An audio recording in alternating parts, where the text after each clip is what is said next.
What is your purpose? What are you doing here on earth?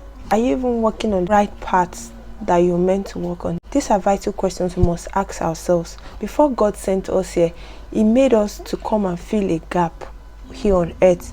For example, car manufacturers make cars for easy movement from one place to the other. Before we start having sports cars, SUVs and all of that for different terrains.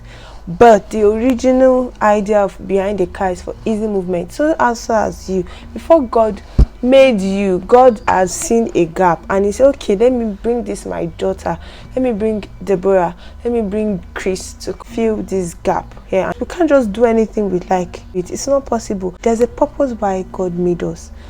What many of us do is to take our own plans to God and want Him to align to our plan. Come and say yes, let's be going. Let it just be as if I asked, but I already have my plans and you must align. To find purpose, you must empty yourself of your will and surrender totally to the will of God. It's only when you surrender to God's will that He can lead you and direct you. And when God is leading you, He's going to lead you to the place of purpose. We're not even supposed to make any single plan without asking God. God is free to disrupt your life. You can have plans. I'm not saying you shouldn't make plans, of course, but make it with God. Be flexible. You should be ready that when God says get up and move, go to another state, start so and so business, you do it, submit your CV, or He says, okay, go for this training, do this course, or go outside, travel out, or don't travel out. We have to be willing to surrender and submit to His leading. Another determinant you can use is burdens. They say the Holy Spirit moves in us to do the desires of God, and when you're doing the desires of God, you're working in purpose. He can put burden in you to feel a certain need. Check yourself, there are things you're feeling burdened about now. The Holy Spirit is stirring your heart. It's trying to push you to a direction that, okay, go and work with this, do something with your burdens. Number 3, try our giftings. We all have gifts. There are people who are encouragers. They can talk to you and you forget all about your worries. There are people who are the life. They bring soul to every gathering they are in. They have great charismas.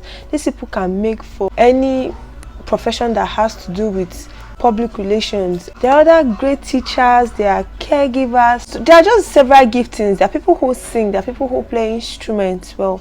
So if you check some of the giftings that you have, 3, God is calling you to a field that go and fill a niche there. And we should also be careful when sorting out our giftings so that we don't make the major gifting a minor gifting and the minor gifting a major gifting. For example, David could play instruments, but playing instruments wasn't his major purpose. He came to be king. That was his purpose. Playing of instrument got him into the palace of the king. When it was time for him to manifest, the instrument did nothing. Some of you are skillful in some things. You have talents and gifts in doing certain things, but don't think that it is everything now. You really have to be prayerful. Carry God along with whatever you're doing. And the thing with God is that He works with us in stages. So if you're surrendered to the Holy Spirit, He's going to be leading you. When the expiration of one has come, He will take you to the next stage. That's how He does. Another way we can work in purpose is through pains, things that has brought us sorrow, things that has caused us distress. God says He comforts us so that we can comfort others. When you go through the school of adversity and you were a real student, you gain wisdom to be a teacher to other people who are yet to go through that same school of adversity. There is purpose in your pain. God always works out everything good for us. Think back on your life. There is a pattern.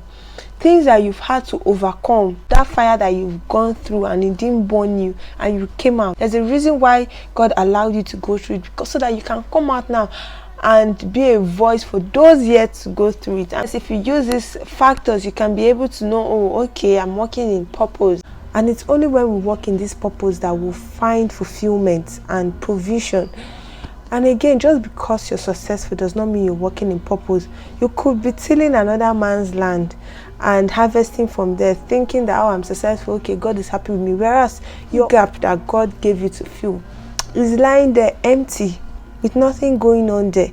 So at the end of the day, you've labored in vain, nothing towards the kingdom, and you get no reward from God from it. Because when God asks you, this is land I gave you, I didn't give you that place. What were you doing there?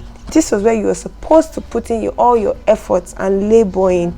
And you should know the ultimate need for us kingdom bearers is the fact that we are servants.